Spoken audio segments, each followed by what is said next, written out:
Es momento de nuestra mesa de análisis. Aquí en Tele 13 Noche nos acompaña Natalie Rojas, investigadora del Centro de Pensamiento Fundación Nodo 21. ¿Cómo estás, Natalie? Muy buenas noches. Muy bien.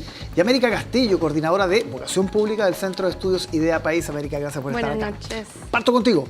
Y este conflicto que se ha generado al interior del oficialismo por este recorte, todavía no sabemos el detalle, no sabemos cuán extenso es, pero ya la candidata ha puesto una voz de alarma, sobre todo en materia de seguridad. ¿Cómo ves el panorama? Llama la atención, ¿cierto?, cómo la candidata Jara se ha desmarcado estas últimas semanas de todo lo que está pasando en el gobierno, a pesar de que estuvo un poquito más de 3 años trabajando como ministra. Me parece que es interesante mirar esto y por supuesto que es gravísimo el hecho de que sea una discusión de un reajuste presupuestario que ponga en duda ciertos fondos en materia de seguridad. Y me parece interesante mirar dos cosas. En primer lugar, lo que mencionaba la senadora Rincón hace un par de días sobre que coincidentemente los mayores recortes se daban en las regiones de Aysén, del Maule, Los Lagos, Arica y Parinacota, que tenían gobernadores que hoy son de oposición al gobierno, que el reajuste varía entre un 6 y un 7% menos frente a otras regiones que tienen gobernadores que son afines al gobierno, y creo que en los días que se vienen no me extrañaría que se abriera el debate de si en realidad esto tiene que ver con un aspecto técnico propio de la realidad de cada territorio o si hay alguna afinidad ideológica que marque la pauta. Pero de todas formas creo que el mayor problema tiene que ver con la agenda que el gobierno ha abandonado y que pone en riesgo temas como seguridad, como salud, como educación, y que finalmente en una realidad país donde lo que las familias más exigen es mayor seguridad es tremendamente preocupante. Natalie. Bueno, no me extraña que desde el comando hayan levantado alertas entendiendo que ningún presupuesto de la nación puede afectar a los derechos de las personas. Ahora sí, me gustaría relevar dos aspectos que han flotado a raíz de esta discusión, y uno es el tema del presupuesto o los recursos que llegan a los gobiernos regionales, bajo el argumento de que habría una reducción arbitraria, y eso no tiene ningún sustento técnico comprobable. Entonces, porque ¿de dónde vienen los recursos de los GORES? Vienen del Fondo Nacional de Desarrollo Regional. Eso es una realidad. Ahora, sí, por supuesto que hay tareas pendientes, como por ejemplo descentralizar el gasto fiscal, por ejemplo. Es una tarea pendiente, pero sin embargo, antes de hacer conjeturas que sirvan para el debate presidencial, yo creo que hay que ver las condiciones desde un todo, ¿no? Y el segundo, en cuanto al debate de seguridad, el ministro Grau fue enfático en señalar que no ha habido ningún anuncio oficial, que vayan a haber recortes en programas específicos como se ha señalado en diferentes diarios, en diferentes paneles. ¿De dónde podrían ir los recortes? En aquellos gastos que son ineficientes, por ejemplo, papelería, mayor compra de vehículos, porque sí, se señalaba en la nota, el presidente dijo, este gobierno ha crecido un 14,7% la inversión en seguridad, y los recortes serían de los gastos ineficientes, es decir, no afectarían en ningún caso la seguridad de las comunidades. Entonces, en cuanto al debate presupuestario, yo creo que, claro, son válidas las preocupaciones porque los presupuestos los proponen los gobiernos. Y ese presupuesto no puede ser en ningún caso materia de debate presidencial, porque ¿qué quiere la población?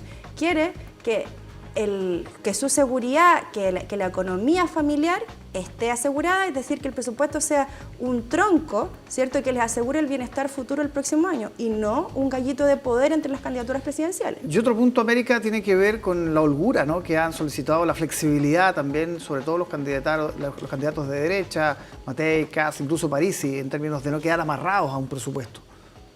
Sí, se viene complejo. Yo coincido con Natalie que antes de hacer conjeturas tenemos que mirar qué va a pasar cuando se presente finalmente este presupuesto. Sin embargo, insisto en el tema, no es posible que hoy día, frente al último legado que pueda tener esta administración, que es todo lo que va a pasar con el presupuesto, se esté discutiendo un posible rebaje en temas tan sentidos para la ciudadanía. Sí.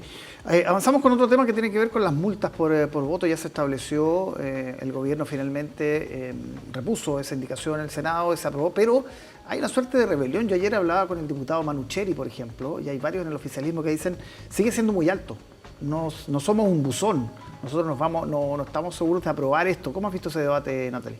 Lo he seguido bastante de cerca, un tema que me interesa muchísimo. Sin embargo, yo saludo esta reposición. O sea, hoy día el Senado, hace unas pocas horas, desatascó dos temas centrales. Uno es el monto de la multa, ¿cierto? Y las condiciones en las que la población extranjera va a participar de las presidenciales a partir del 2026. Entonces, claro, se repone esta multa que va entre 0,5 UTM a 1,5, que es más o menos entre 35.000 y 110.000 pesos, ¿cierto? Sigue generando tensiones, pero lo que yo he percibido es que en la mayoría, ¿no? Esto sería algo que ahora en este tercer trámite, ¿no? Debería ser aprobado, ¿ya? Porque viene a desatascar una serie de conflictos entre la oposición y el oficialismo, y eso es lo que hay que superar.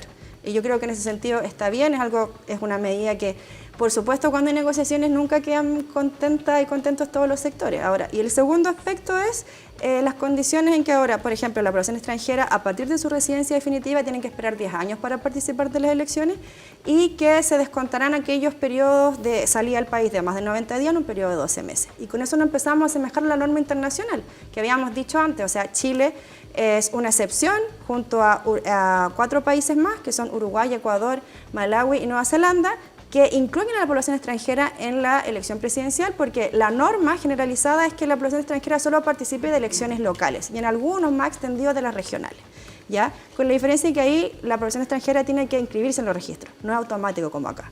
Entonces yo celebro además que este acuerdo permita una modernización para la justificación de las personas, es decir, ya no se tiene que ir obligatoriamente a Carabineros, sino que va a ser mediante una notificación electrónica que va a venir ahora desde la Fiscalía. Entonces que va a haber un trabajo mancomunado entre el Registro Civil, el CIL, Tesorería. Entonces, lo que acá no solo es suficiente la norma, que está súper bien y era necesaria, sino que le garanticemos a aquella población que de verdad no puede votar o que tiene dificultades, por ejemplo, adultos mayores, cuidadores, cuidadoras, o personas que tienen largas jornadas de trabajo, y que se les facilite, ¿no?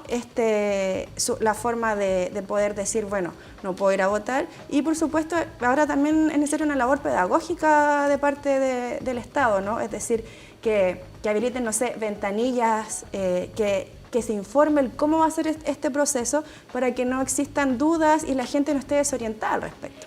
¿Cómo calificas la actuación que tuvo el gobierno, por lo menos en esta segunda pasada, ¿no? Esto de reponer la indicación, de establecer un monto que vaya entre media, UTM y 1,5? La primera actuación, bochornosa, por supuesto, todo lo que vimos la última semana respecto a la multa del voto obligatorio. Me parece que el que la Cámara haya aprobado hoy día esta multa entre 0,5 y 1,5 UTM es algo que sin duda hay que celebrar, porque finalmente el cambio que hubo de voto voluntario a voto obligatorio fue probablemente el cambio más profundo que vemos en nuestro sistema en las últimas décadas, y sin duda eso tuvo consecuencias grandes en el respaldo en la elección democrática, ¿cierto? Pasamos de 7 a 13 millones de electores en general. Dicho eso, creo que es importante mirar el punto que está por debajo y que tiene que ver con que no podemos seguir normalizando que de cara a un proceso eleccionario lleguemos con un nuevo juego de reglas, ¿cierto?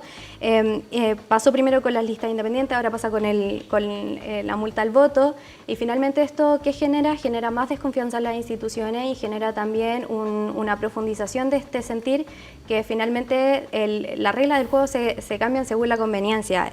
Y me parece interesante también mirar el rol que ha jugado el gobierno en todo esto, respondiendo a tu pregunta, en donde en primer lugar no fueron capaces de promover una norma permanente, el oficialismo no fue capaz de, en primer lugar, ordenar a sus diputados. Entonces yo, ahora de cara al futuro, creo que es más que necesaria esta discusión. Bien, vamos a quedar muy atentos a lo que suceda con esa tercera votación. Muchísimas gracias, América, Natalie, por estar acá en Tele 13 Noche. Muchas gracias. Que esté muy bien, buenas noches.